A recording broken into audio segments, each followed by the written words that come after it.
மாலை வணக்கம்.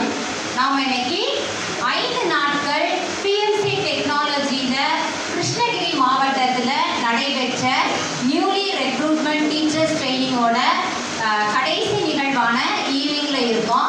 இந்த நேரத்தில் உங்களுக்கு இன்னும் ஒரே ஒரு விஷயத்தை மட்டும் நான் பதிவு செய்யணும்னு நினைக்கிறேன். நம்முடைய தமிழக அரசும் பள்ளி கல்வித்துறையும் சேர்ந்து நமக்கு வாசிப்பு இயக்கம் அப்படின்னு ஒன்று சொல்லியிருக்காங்க. இந்த வாசிப்பு இயக்க புத்தகங்கள் நம்மளுடைய எல்லா